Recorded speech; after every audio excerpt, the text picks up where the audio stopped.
Welcome to Top Healers, the podcast where we explore the extraordinary power of natural healing. Here we meet healers who transform lives through holistic methods and hear inspiring stories from people who reclaimed their health when Western medicine couldn't provide answers. Join us as we uncover the secrets to healing, resilience, and the wisdom of the body. Nadav Wilf, welcome to Top Healers. Thank you for meeting me. Yeah, happy from to. your busy schedule. We've never met, so Yeah. I'll introduce. Usually I interview healers and people who got out of disease and sickness naturally, but I saw you on a talk on TEDx about passion playgrounds, and that's something that I'm very interested in, and there's a project that's going on, and that's why I reached out to you, because I want to learn more, and I think that kind of the world is changing towards more self-sufficient communities, getting out of the cities and people really living their passion. Yeah. Can you talk to me a little bit about your, your venture, your journey on how you got there and what you did? Yeah, there's quite a bit to talk about there. The first thing that comes to mind around passion is I had a Buddhist mentor called Yasuhiko Gamora, and I took one of his courses on passion. And what he says is passion's not something we have, it's who we are as a cosmic destiny. Okay. And that really, you know when you hear something and you go, okay, that's interesting, right? And then it's about starting to live it and integrate it. And so in that course, what I realized is that my passion, who I am as a passion, is generating self-realization. Okay. And when I really gave myself permission to be that, because, that is a passion, or any passion, you might say, well, who am I to do this thing, to be that person that really creates that in the world? Like, right. Do I deserve it? Sometimes you're in uncomfortable situations, right? So if my passion is generating self-realization, people don't always want to hear that, or I'll be like, well, who am I to tell someone something that's coming to me for them? They might get triggered. They might, be misaligned. They might be excited about it. So that really taught me about passion and taught me about, starting to live that. And I have 5 concepts for passion. Okay. Actually, it's 6. I'm just thinking about, the presentation that I've made around it for my talk. It's called the passion experience. Okay. And so, would you like me to share about it? Absolutely, yeah. Please do. Yeah. So the first one is the concept I shared with you, that passion isn't something we have, it's who we are as a cosmic destiny. The second concept is day-to-day passion. Okay. So day-to-day passion is really what we love to do.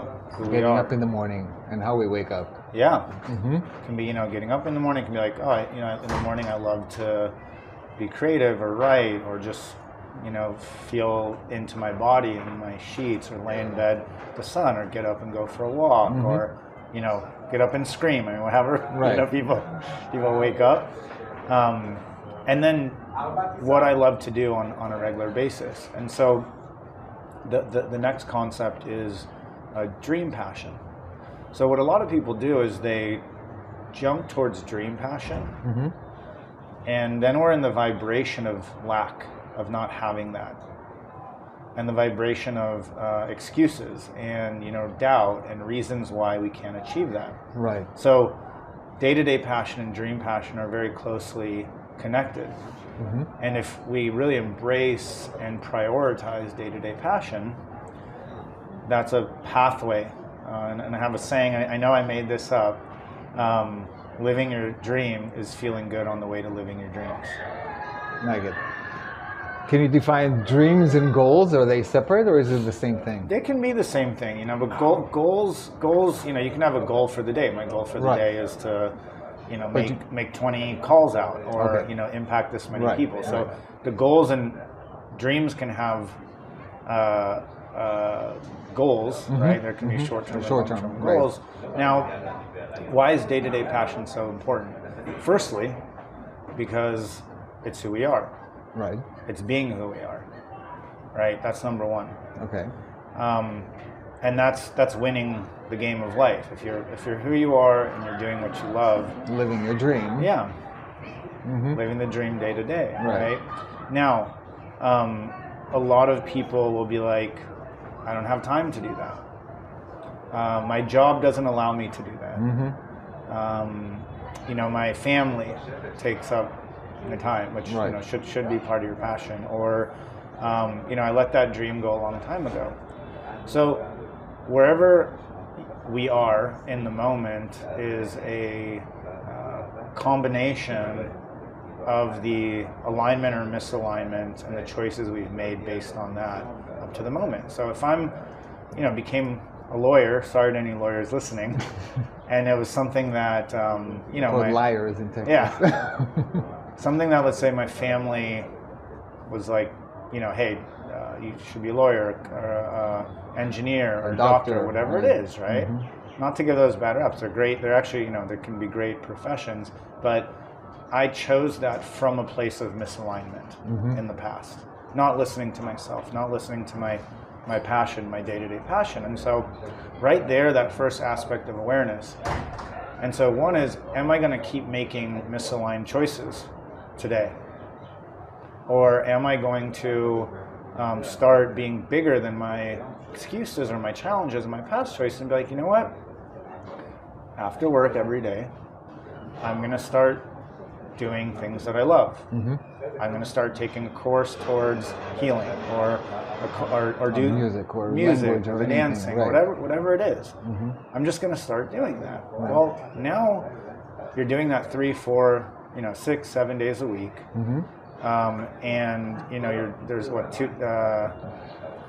let's say 84 kind of like working live awake hours in the week, and now I'm doing that an hour and a half a day. I'm doing it 10 hours a week. Mm-hmm. All of a sudden 10% of my time is spent living my day-to-day passion, Right. and that's a very big jump.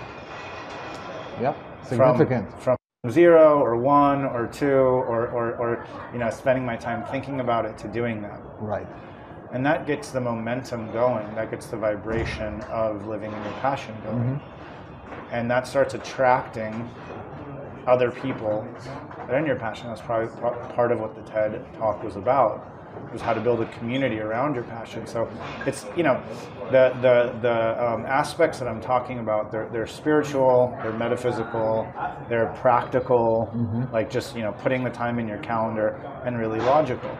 You have to put those all together to have that. So you have the day-to-day passion, the dream passion, the passion pivot, which is start making the changes. I've been doing a week, and I really need to make a change in my life, and so that usually requires a challenging conversation and a pivot. I'm going to leave my job. I'm going to go part-time. Right. I'm going to ask my partner to take care of the kids, 5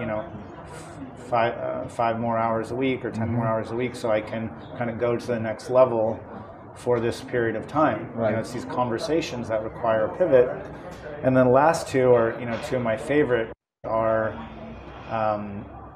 sharing your passion with others. Okay. And supporting others in their passion. So those are the 6 tenets that I would describe as passion.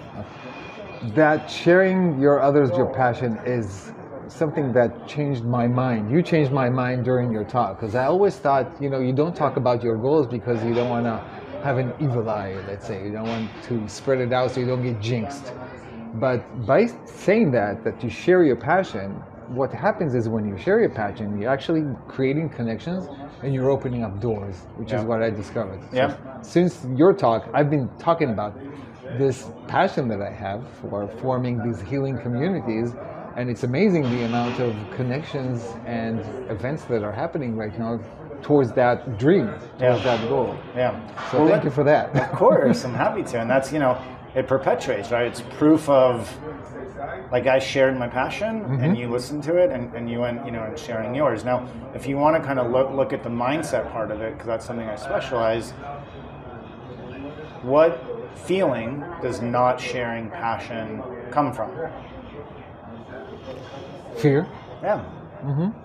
So then you go, okay, fear, or if you go a layer deeper, like what type of fear is it? It's a fear of, could be ridicule, fear of not succeeding, fear of feeling ashamed if it doesn't succeed. Yeah. You know? So there's shame, unworthiness, Right. distrust, and then vulnerability. If you know. Yeah. Well, vulnerability can be like, I feel vulnerable and scared, or vulnerability can be looked at as courage, right? Like you are now. So then you go, if I'm just focused on performance, does coming from a place of shame, unworthiness, and distrust, and then taking actions from that place, make me perform better? No, absolutely not. You have to come from a place of trust and fortitude, of trust. Yeah. For me, even now, I'm going, oh, you know what? Where am I coming from those places that's having me not do certain things that I know I want to be doing, right? So it's really, it's always there. There's the amateur says I already know that. The master says me. Right. Now you traveled around to some of these communities, didn't you? Yeah, I've built them, and I've also currently have one that we're in the process of building. Where?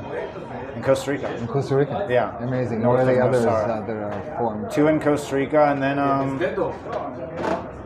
then I think you like cut them and stuff, right? And what? You like edit. Yeah, I can. Okay, good. cut that. Yeah, just making sure. There's different types of communities, right? There's ones that are physical. So I built a retreat center in Costa Rica called the Imalo Institute. Okay. What I found with that is that because it was retreats coming in consistently, there wasn't really as much community around it. Okay. And then there's communities, digital, like Entrepreneurs Organization, YPO, Young Presidents Organization, Summit Series, the Armada, right? Which is in Miami, and Chief. I mean, there's lots of different ones that I think are, quite interesting. Okay. My dream when I started the podcast a couple of years ago was to have a retreat where all the healers come, and then people just come and go around the different healers. Yeah. But then the idea of why not have a community that healers live there, grow their food, and people can come for any period of time and live. And that's something that's starting right now in Thailand and in Fiji. So really, yeah. So tell me about that. It's interesting. Well, it's something really interesting thing about Fiji is, what Fiji stands for? The first Israeli Jewish island. Yeah. That's what they say. Themselves the lost Israeli tribe. Really? And there's been a change in the government in the last year and a half, where the last president was there for 17 years.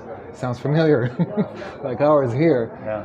And he was more pro-Muslim. And the current one, who was in exile, he was living abroad and came in and overtook the government as pro-Israeli.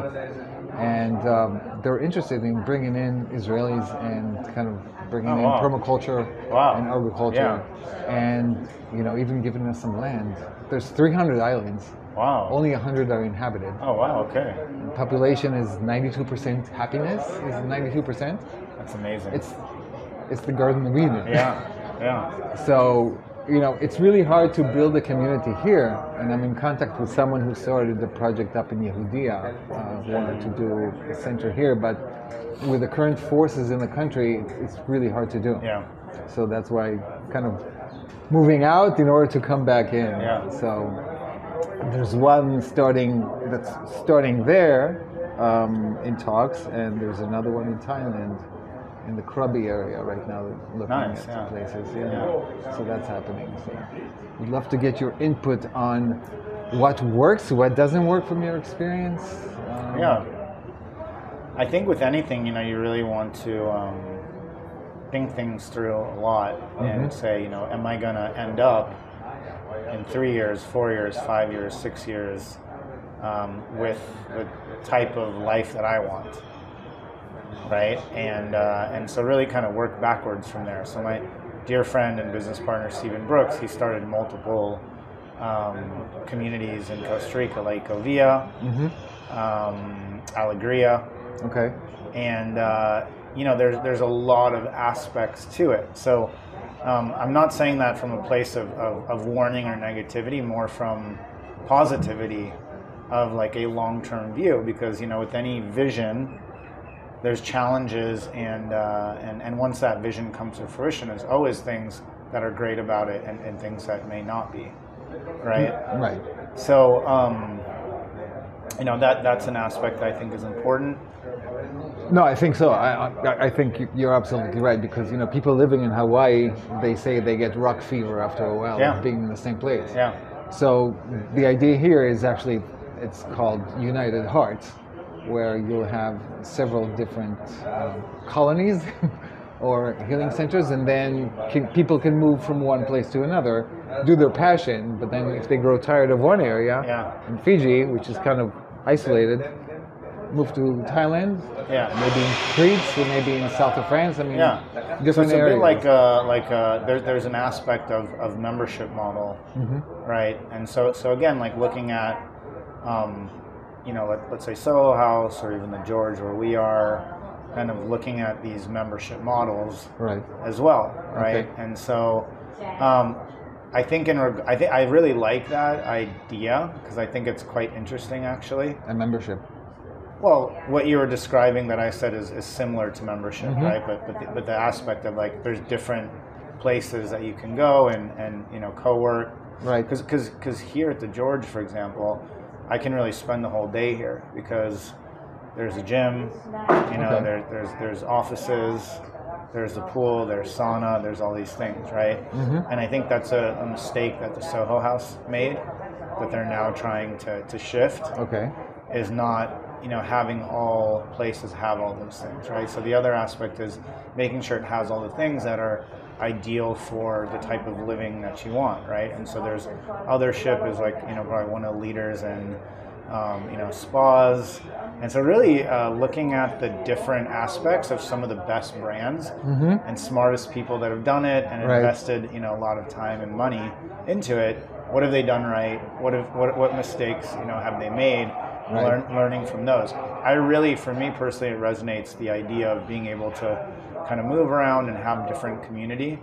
And again, with that, there's transience as well, right? There's kind of, so maybe, hey, you can, when you come, it has to be for 3 months, for example, right? Okay. I mean, there's things to think about, that because there's always pluses and minuses in different aspects of what's being done. So right, 3 months is 13 weeks, which is perfect, and they can move around as an example on a quarterly basis. Yeah. If you have people coming in, but of course, you can have it also as a luxury. People come there for retreats as well. So you've got the glamping or different types of. Exactly. So, and even with that, the physical space, right? Like maybe saying, hey, the retreats are in this area, right? And then there's more. It's like here, there's a hotel, and then there's residential. So thinking through those things in a way that really works great for everybody. Okay. Yeah. Right. Oh, exactly. That's that's where the plan and where we're going. You also have another business I saw, that's a wellness for companies that you do. Yeah, so it's called the Line Coach, and it's really translated. It's morphed in a way that I think is really interesting. Wellness for companies, right?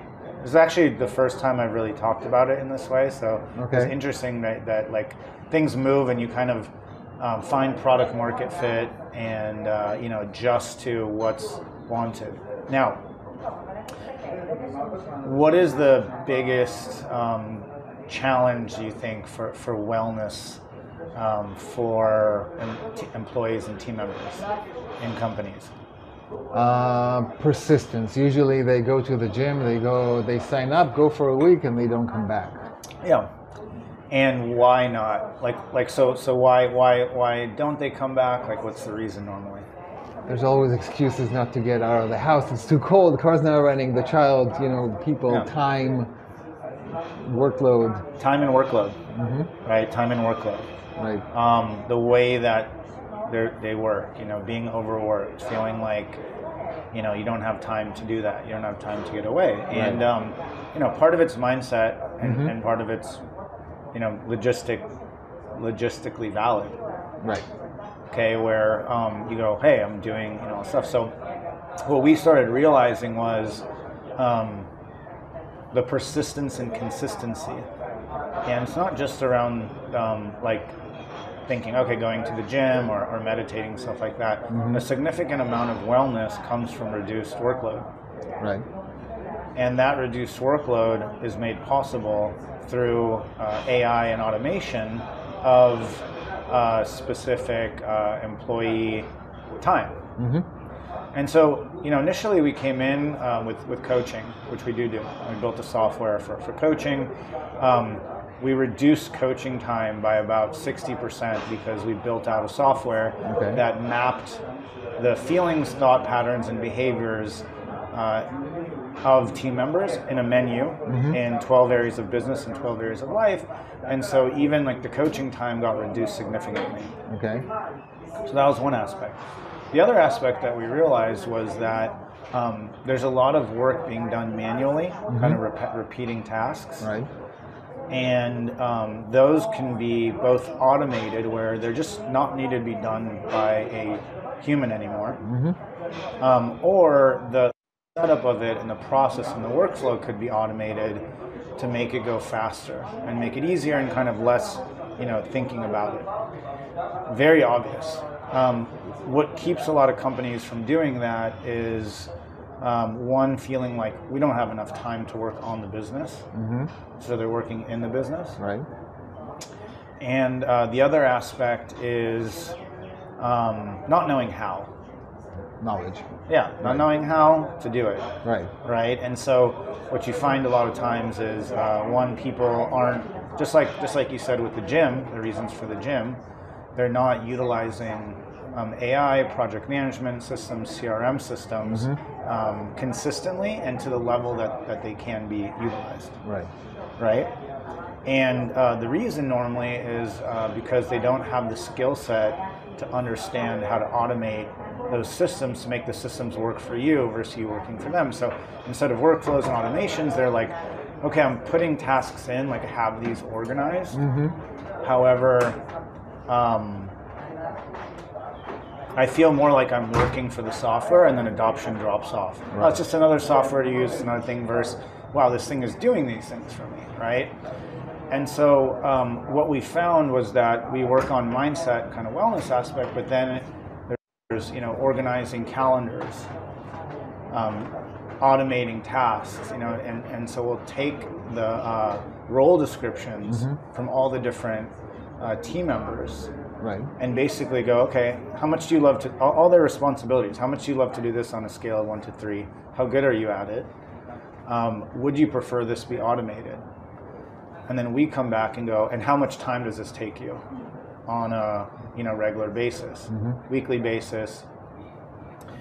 And so we take that data, and normally what we find is that within about 90 days, we can automate and make more efficient a full day a week of team members' time. So if you have another day a week, that doesn't mean you work a less day necessarily, but you start having space to be strategic, to connect more, to go to the gym every day, right? To get complete with work at a time that allows you then to decelerate, have time with your family, right? Take care of yourself. 20% more time, right? Cook. That's really what the difference is. So this idea of jumping to wellness when your mind is taken up by the workload, by work and tasks, and the culture of, hey, it's about how busy you are, okay, and feeling guilty around leaving or stopping, or just feeling like anxiety around it. And so we really focus on addressing those things. Okay. And utilizing technology. So optimizing basically the workflow of the company. Yeah, and this is CRM systems, project management systems, communication systems, automation, AI within them. Like it's not some crazy, it's stuff that people are utilizing already. Right. No, I'm loving AI. It's just amazing. It's such a helper on I use every aspect all the time. Yeah, all the time. Yeah. It's quite a really great thing. We were having a conversation yesterday. And I heard that it's the intelligence coming in a different format to us from outside. So could be extraterrestrial, could be God, who knows? It's taking a life of its own. So it's amazing how it's. And it's all about interacting with it. Exactly. It's really interesting. Like, I needed to create a performance improvement plan the other day, so I went into ChatGPT. It's for a client. Right. I went into ChatGPT, and I wrote, you're head of HR, and there is a team member in this department who's amazing and overall doing well, but there's been a drop in performance. This is the company, put the website, and this is their role. And it just gave me like a full, I said, and just make it one page. Okay. It gave me better than I could do. Wow. Performance improvement plan. And then I'm filling in the blanks. I could have actually said, like, here's their goal. Like, could have gone, said, here's the goals. I mean, it's incredible, and that's an example. It's such a time saver. It's amazing. It saves half a day of work in 1 minute. Yeah, exactly. And then you learn to. So again, with that, there's a mindset part of being like, this helping me. I deserve this. Right. I don't have to do it all myself. Exactly. And it's doing a better job. Yeah. Right. As long as you guide it correctly. Yeah. And as long as you use it in the right mindset and ways and paths. Yeah. So back to, I thought a little bit different about your company. I thought it was more wellness in terms of bringing in meditation or offering exercise meditation. I have for had the that. Yeah, You've had that. Yeah, I had a retreat center in Costa Rica. Okay, for companies. It was all kinds. We had, it was a house of masters. So every week we'd have a different master come in and do retreats, and I've done that, and I think it's really incredible, and I think everyone should do it. Yeah. I've gone from periods of doing a different course like every week or two. Okay. For years. Now I'm at a point where, from a mindset perspective, it's for me, it's much more about fine tuning. I've released a lot of things inside me that needed releasing through meditation, ayahuasca, and so to me, personally, I feel about it 80-85% like there in regards to mindset parts and like the work I've done. So for me, it's very much about creating the space to enjoy that. Right. But I think that nothing can replace, and everyone should go on a journey and enjoy different healing modalities and Absolutely. retreats and lots of different things. It's like, consider it like eating at different restaurants from different chefs. That's the way I really see it. Yeah. Exactly, but unlike food, it goes into your DNA for much longer. Yeah. All these retreats, amazing. Can you talk about one of the more significant retreats that you remember from one of the masters? At the House of Masters, or ones that I've done? The ones you've done. Yeah, I mean, look, I have a degree in psychology. Okay. After I sold my companies, I kind of felt lost. I was like, what should I do? And should have just chilled. I chilled for a little while. Yeah. And then I had a really good time for a year, and then I went to. I was on my terrace. I was on the 28th floor in San Diego, overlooking, really everything. And I said, you know what, I'm happy, but I'm not fulfilled. This was the day-to-day purpose, dream purpose, right. Passion, interchangeable. But and the next day, the city attorney reached out to me and said, I want to have lunch with you. So I went to lunch, and in that lunch, he says, I want to tell you about this leadership course that really made a difference for me. Would you be interested? And I said, that sounds exactly like something I want. Now, for anyone watching and listening, think about how many times people have maybe shared something that's good for you that you like block, and for what reason, And so for me at that time, I was very open to it. I sold my businesses, was living the life I wanted, and wanted something more. And I went into that course. It was called the Landmark Forum. Okay. And really, really incredible courses. I've done like 12 other courses. And I'm very course agnostic. I'm like, oh, you found a course? Yeah, do that course, Right. So I went in there, and I actually went in the morning. I was drunk still from partying the night before, because I was like bottle service and nightclubs and great music and DJs. And I went in there and I'm going like, okay, cool, kind of. And then people got up immediately and started sharing really traumatic and tough things that they had been through, that they were currently going through. Right. And I started going, wow, firstly, just wow.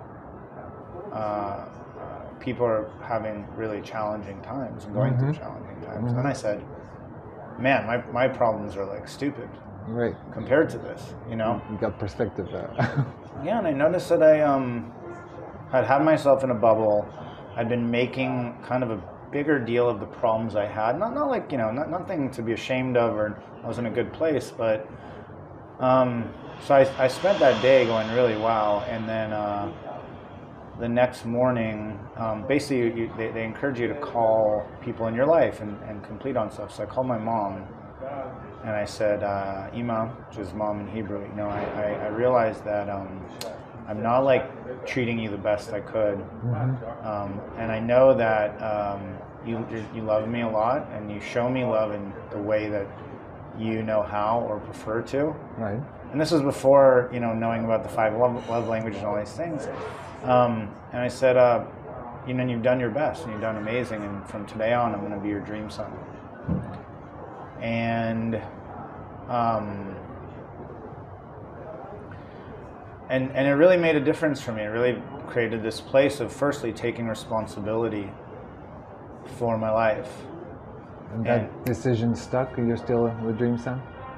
I believe so. Yeah. Okay. Yeah, I believe so. I mean, again, I'll share what happened. We went to, but firstly, just to recap, like, it was one, taking responsibility for relationships and overall, right? And so in my life, there's a saying, things don't happen like to us, they happen for us. But generally, like the situations we find ourselves in overall, we've created. Right. And so that was interesting. And so that Monday I went to brunch with my mom and my dad, and I'm like, what's the next thing? So I brought up something to my mom that I'd like to see shifted, and she got really triggered, and got up and kind of walked out, and my dad's like, nice, like 2 days of being the dream son, making it work, like, well done, But the interesting thing was, it was the right thing to say, even though it triggered her, right? And that thing shifted a few days later, like it was something with her and someone else. And I'm just keeping the details as they are, for privacy purposes. And all of a sudden, like, there was a shift there, and there was a shift for me. And one of the things, I had told her was, I'm not loving you the way I want you to love me. So I started telling her I love you, because she didn't hear that growing up. Right. Neither did I. Yeah. A lot of us didn't. Right. Exactly. I started hugging her, and she would be like, this. Yeah. She didn't have that growing up, and it started the shift to teaching my parents something. How to touch. Yeah, how to touch, how to say I love you, and they taught me so much, right? But started seeing them as it was so many shifts, and it impacted, first off, my leadership. So if someone tells me, like, you know what, my business partner is that way, or my partner is this way, I said, what I'm hearing is you don't believe in your own leadership, you know, to make that change, right? And so all these aspects of things that we can do and can be done, you know, really like, you know, making a difference. And so the journey of being the dream son, again, going back to day-to-day passion, you know, it's about consistency, saying, you know, being nice to my mother. You know, if there's aspects that are still triggering to me, breathing through them. You know, it doesn't mean everything's Gan Eden, like heaven, right? But it's feeling good, you know, along the way. And so, yeah, I can say that I haven't argued with my mom, you know, in years and years and years and years. And so, and it's been consistent goodness. I know, you know. Excellent. Wow, amazing. Yeah, I've been to a landmark event like that. It was quite like the introductory. Yeah. Very. I have so many stories about that, and I have lots. You know, my recommendation is try different things. You're going to get some done. I've done different types of, you know, landmark, different companies. You know, similar. I've done, you know, plant medicine in Peru. I've done lots of different things like that. I've done family constellations. I've done mindset coaching, therapy. So I think all those things are key. And then the other part is bring it into your life, right? Like meditation. I spent 2 years doing Vedic meditation, 20 minutes twice a day. And I ended up stopping doing it. Not because there was anything wrong with it, but I kind of moved to a place of open eye meditation. Open eye meditation. You know, just being like, being present and kind of experiencing my emotions and knowing how to... And watching your thoughts. And, in the moment. In the moment, exactly. So, which is such a key part, because there's, you know, there's people who do that and they'll meditate and then they don't control it. Or they are always looking for how to end the suffering, and they haven't found it yet. Yeah. Even though they meditate for an hour a day. Yeah. Right. Exactly. So, yeah. Amazing. Wow. Well, thank you for sharing. Yeah. Thank you too. Yeah, great. I'd love to visit one of the passion playgrounds that you have, and as I create my own. Yeah, it's a great thing to do. Wow. Okay. So, what is your next big dream goal? My next big dream? Yeah. You know, I'm turning 43 in a few weeks. Okay. On the 28th. I think, you know, my dream right now, like kind of the number one thing in my life, is just enjoying growing my company. Okay.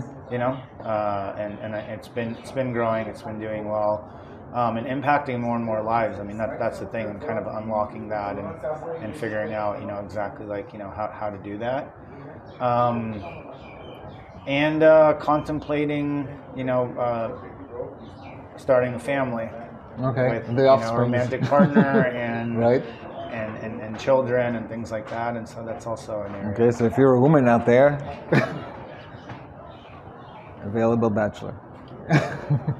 Started with, like, you know, dating somebody. Okay. Yeah. Cool. Yeah. So, nice. But yeah, I think you know, the next level is more of what I'm doing, you know, and to continue enjoying. I think that's really key. Enjoying as much as possible. Right. Not always going to enjoy everything, but yeah. What kind of sports do you do? Well, I grew up surfing. Okay. So, but I don't really surf here because the waves are they're cute. Not Pacific Ocean. Yeah. Where'd you grow up? San Diego. San Diego. Yeah. Okay. So that's one thing. The other thing is, I grew up playing basketball and soccer and things like that, and now I like to lift weights. Okay. And I like to like walk or run, and I did play quite a bit of paddle when I was in South Africa. You're 43. Can I make a recommendation? Yeah. Being older than you, start doing Tai Chi and Qigong. Oh, nice. That just progresses throughout the age, and it's also healing. Yeah. It's health. And what's the best way to do that? Can I do it just on a video, or? You can start doing a video. Find a teacher. Yeah. Got one here. Yeah, nice. And I teach at a company once a week for the past 3 years. Oh wow, I teach at a fusion company. Okay. So I come in once a week, we do stretches, we do exercises. Wow, it's so nice. Yeah, it's really nice. Where is that company? It's in Hod HaSharon. Okay, wow. Yeah, they're doing NT-Town. They're doing really great. Wow. Yeah, they just made India's 200 Fortune 200 list and raised some funding. They're about to raise some more. Amazing. So, yeah, really interesting. So, it's coming in once a week to a group of geniuses, physics people. Yeah. Just getting them out and doing meditation, breathing work, and stretches. Yeah. It's really important. Yeah.